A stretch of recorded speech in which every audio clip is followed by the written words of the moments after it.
Hi everyone, welcome back. Tonight, I hope you all are well. Tonight, I want to talk about coping mechanisms.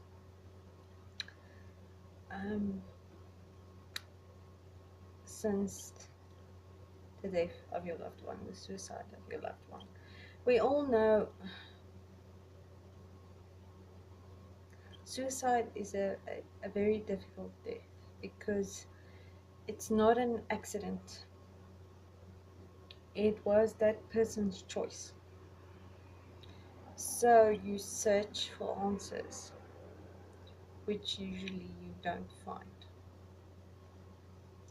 My coping mechanisms has ranged a lot. I have searched the internet a lot um, for answers. Why do people commit suicide? What are their state of mind? Even though I know what the state of mind is, I have searched and nothing helped me.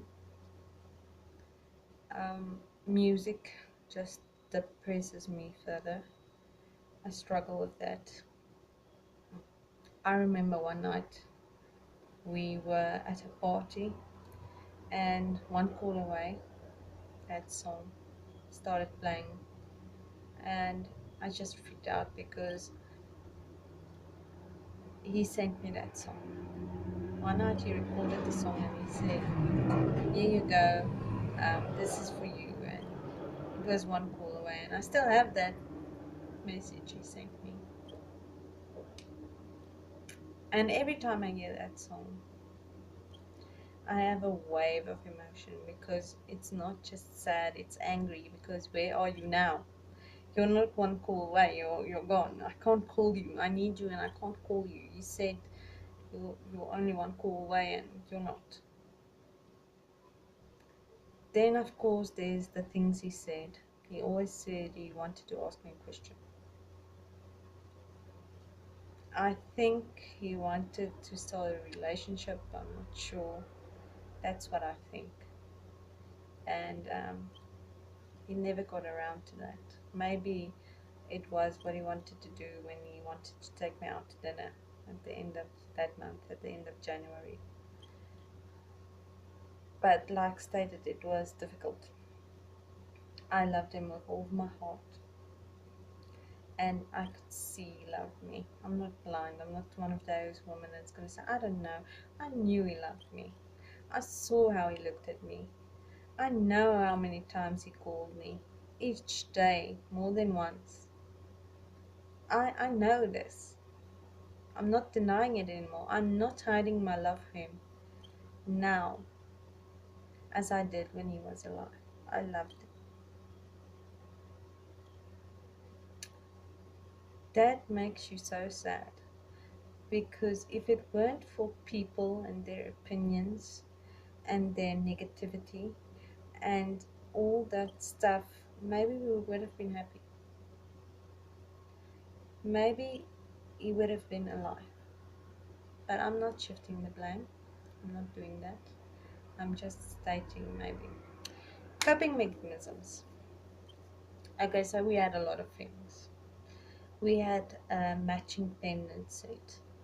I was the lighter, he was the cigarette. And the thing is, um, he died with that necklace. He died with the rings that he wore on his ring finger that I gave him, and the other one was on this ring finger. Okay, and that was also a couple set. I have the same set. I still have the same set. And me and his mom got in a huge fight because I wanted that pendant back. And I told her he would have wanted me to have it because that was our thing. But she got so upset that I decided, you know what, it's not worth it. Let her have it. But I searched to get another set. So I couldn't get it in South Africa. I bought it from somebody here that set, but I couldn't find the exact set again. So I searched, and trust me, it was an uphill search. It took me a week. It took my mind off things for a week to search for that earrings, and I had to pay $1. And a month went past, and they still didn't come. So I ordered from another site, and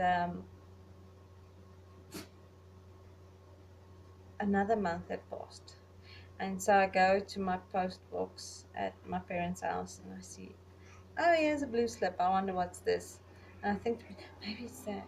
And oh my goodness, here comes. Now I have 5 sets, but it's not the same as ours were. It's smaller. So I ordered again. I'm still waiting now again from another site because this is important to me. They need to be together. I still have mine. I don't have his. Okay, so my coping mechanisms has stretched because I want something of him, of us, of what we had. I want to just hold on. I just want to hold on to everything. And stop it. And they're not killing each other, they're playing again. It's every night now when I do my videos, they decide they're playing. And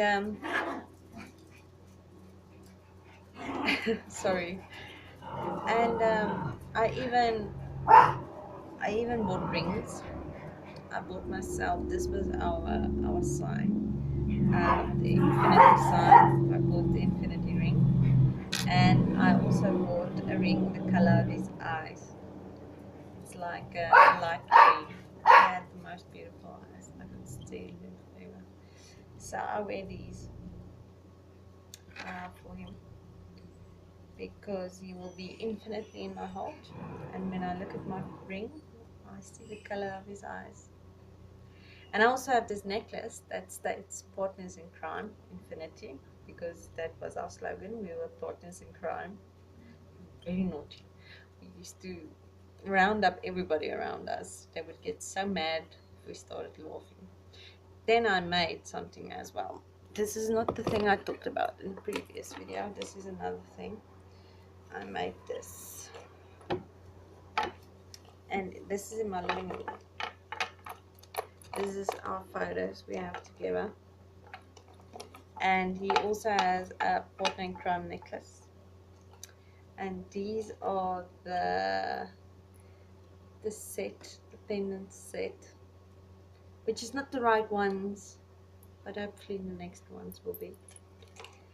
And this is his one ring that he wore on his ring finger, and he died with this on.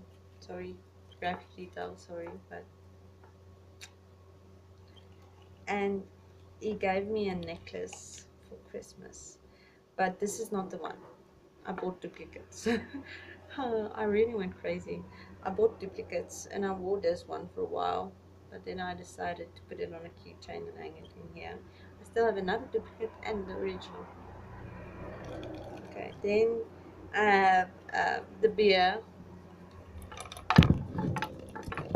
bottle cap, and I have the lighter I gave him for Christmas, which states partners in crime. And I have the spider. This spider used to be very curious.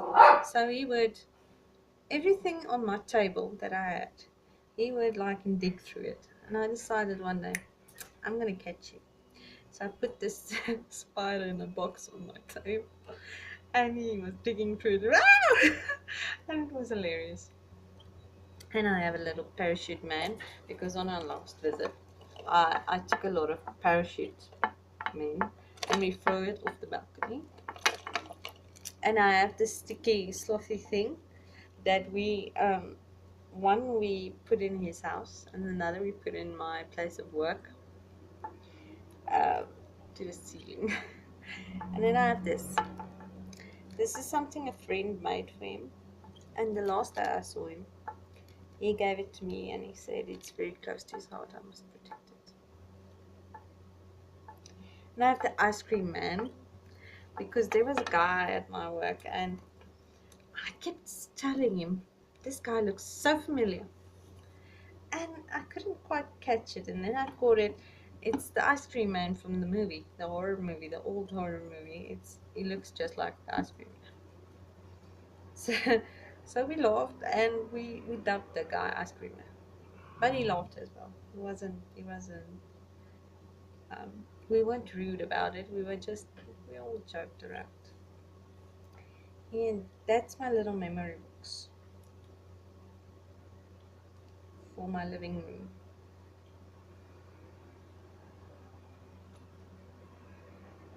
I kept it hidden for quite a while. I kept it in a suitcase in my closet.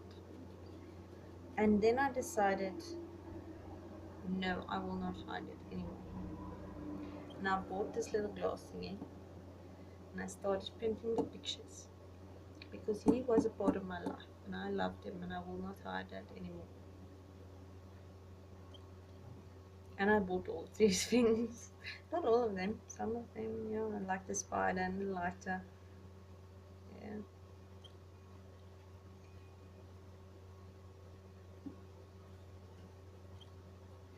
And there's still stuff in a box, in a suitcase, in my closet. There's Christmas time. He decided he wants a Coca-Cola with a ribbon, and we're gonna keep that. We're not gonna drink it, and it's still there. It's 1 liter. It's still in there. And my sister-in-law gave me a music box, which he helped me assemble, and it's in there. And his eulogy from his ceremony, which was in the I don't know if eulogy is the right word, but it was in the newspaper, is in there. And his program, his ceremony program was in there. And there's a lot of stuff. There's a piece of paper that he wrote on in there. And that was my coping. Now that everything's bought, I guess these videos are my coping now, because I can't forget him. I don't want to forget him ever. He was very important to me. And although he's gone, he's not gone from here. He's still here. And every day, he's around me still. With all of my thingies of him, he's around me. I'm not the tattoo kind. I'm too, like, one day I'll get this tattoo, the next day I'll have another one, and I'm too, I want to say spontaneous, I don't know, full of crap maybe. I'll be full of tattoos, so no, I'm not that kind. I like putting things on that I can change.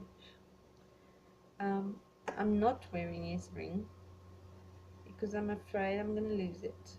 I'm not wearing his necklace because I'm afraid I'm gonna lose it. And then I've just lost yet another piece of him, so I'm doing it like this. That's my coping mechanism. I have bought stuff. I have collected stuff from him. That's how I cope. I cannot let him go. Many people told me before, you need to let him go, you need to let him rest, but I just can't. I can't let him go. Then there's nothing. So what I'm trying to say is, if you are starting your grief journey, I'm not saying go bankrupt yourself. I'm saying think about things that will make you feel better. Think about that. I've even collected some feathers. I found a feather on my balcony that's in the shape of a little heart. So I'm collecting those as well in another thingamajiggy. And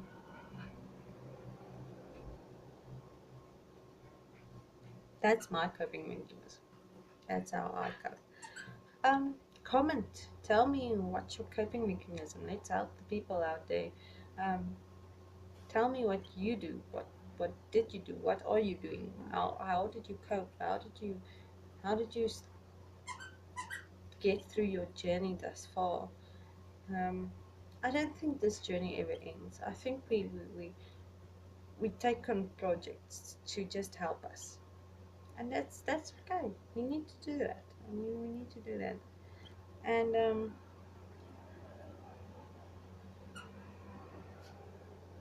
we need to be there for each other. We need to support each other because it's a difficult journey.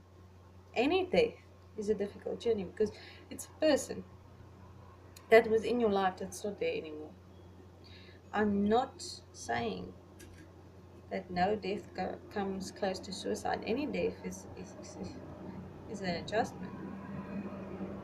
I remember when I lost my grand, I was 16 years old, and my parents were worried I'm not going to make it. I don't know what would have happened to me, but I'm not going to make it because we were really close. But again, I say I sort of expected her to die because she was old and sick, and I think it was a relief for her. And I also went through a lot of stuff. One day I was so angry I threw a picture against the wall at her for leaving me, and it's hectic. Any death is hectic, but we need to be there for each other. We are the survivors, whether it's survivors of suicide, whether it's survivors of any grief. We need to be there for each other. That's all we have. Survivors of suicide aren't specialer than survivors of any other death. But it is hard to know that the person you love chose to die. They chose to end it. That's just. And you get angry.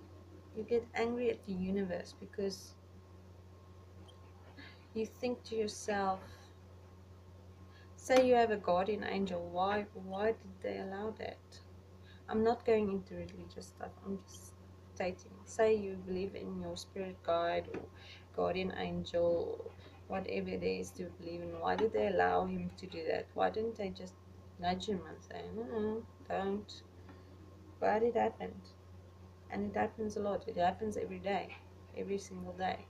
And now you get famous people doing it, like Chester from Lincoln Park. And it's like it's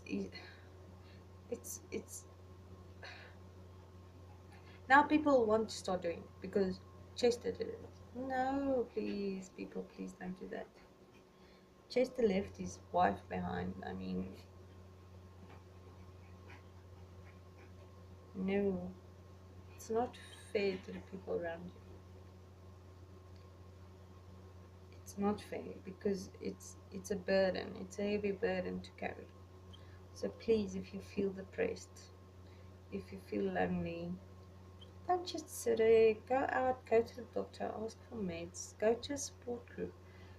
Nobody's going to judge you. Okay, I know there's people. This one guy told me the other day that people think he's looking for attention.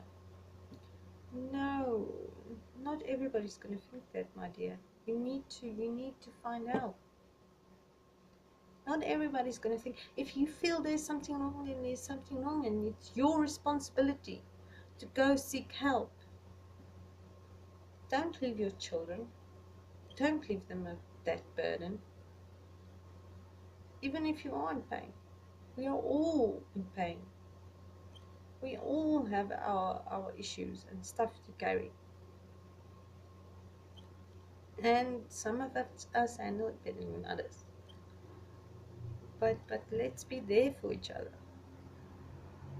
If you're lonely, reach out to someone. If you're sad, even then reach out to someone. There's a lot of people that cares, that can help you. You don't need to end it all. There's no need for that. You'll find the right people. There's a world full of people Know that. No, you're not alone. Because you aren't. You're not alone. Everybody's here.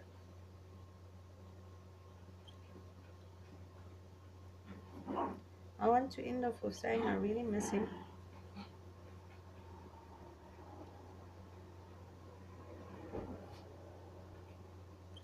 It's heavy. Looking at this now, it's extremely heavy. I want to so badly just go into that picture and be in that moment. Every fiber of my being, I want to be there. But I can't. I have to be here. And that's okay. I've carried it so far, I will carry it further. For my heart now beats for two. I have to make him proud.